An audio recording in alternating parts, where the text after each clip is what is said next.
हाँ भाई, कौन से बूढ़े दोस्त को बुलाकर बतिया रहा है? पिछले 10 मिनट से तुझे सोया सॉस लाने के लिए कह रही हूँ और अभी तक तुमसे जाया नहीं गया। मैं तो कहती हूँ घूंघट भी ओढ़ लो, तुम्हारा होलिया पूरा हो जाएगा। गीता का रवैया गौतम की तरफ देखकर बब्बन ने मन ही मन कहा, पता नहीं ये लोग गौतम सर को क्या समझते हैं। जब इनके सामने उनकी असलियत आएगी तब इनकी अकल ठिकाने आएगी। गौतम बब्बन को वहां से भेजकर मार्केट में सामान लेने के लिए निकल गया, लेकिन तभी उसके सामने एक बहुत बड़ी गाड़ी आकर अचानक रुक गई। अगर ब्रेक ना लगाया होता तो गौतम वहीं पर ही एक्सीडेंट में मारा जाता। अरे अंधे हो क्या, दिखाई नहीं देता? तुम्हारे सामने जीता जागता आदमी चलता हुआ आ रहा है। कौन है गाड़ी में? बाहर निकलो। गौतम के सामने जब गाड़ी यूं अचानक आ गई तो वो हड़बड़ा गया और उसने गाड़ी के अंदर बैठे हुए इंसान पर चिल्लाना शुरू कर दिया। गाड़ी काफी बड़ी थी और उसके सारे शीशे काले थे, जिस वजह से गौतम उसके ड्राइवर को देख नहीं पा रहा था। इसलिए वो ड्राइवर वाली सीट पर गया और उसने जोरों से शीशा पीटना शुरू किया। बाहर निकलो, कौन है? जैसे ही ड्राइवर वाली साइड का दरवाजा खुला, गौतम ड्राइवर को देखकर हैरान रह गया। रिया, तुम यहां कैसे?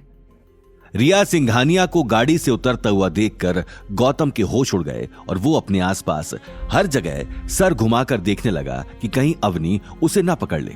तुम यहां कैसे?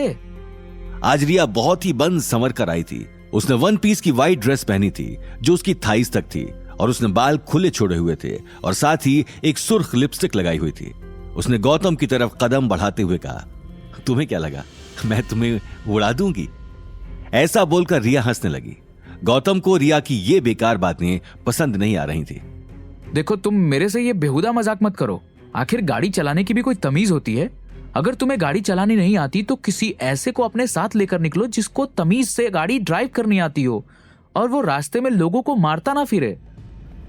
जैसे जैसे गौतम बोलता जा रहा था, रिया उसके करीब जाती जा रही थी और गौतम डगमगाकर पीछे हट रहा था।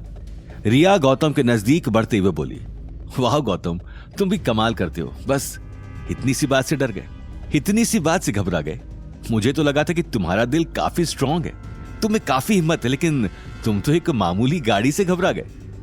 गौतम ने अब रिया को सीधे सीधे कहा, एक तो तुम एक जगह खड़ी होकर बात करो।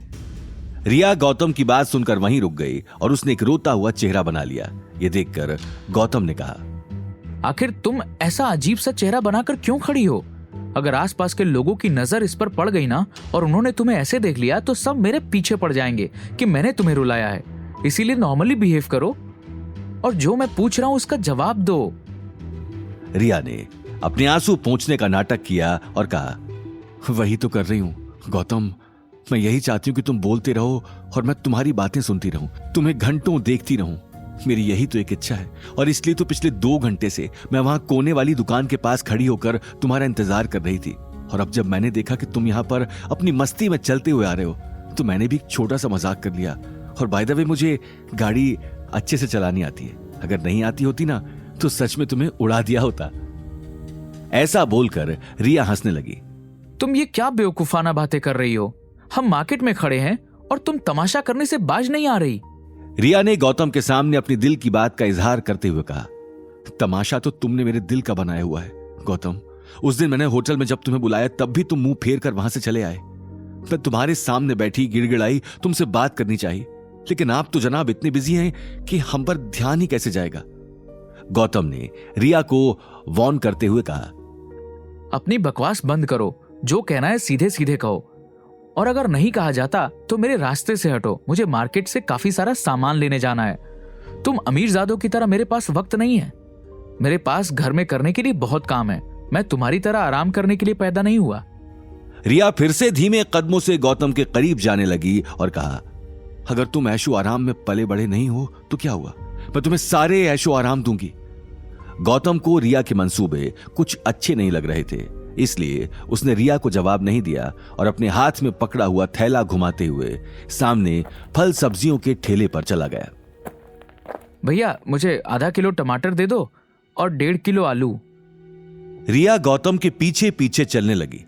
अरे गौतम, तुम तो बहुत घबराते हो, आखिर मैं तुम्हारे साथ क्या कर लूंगी?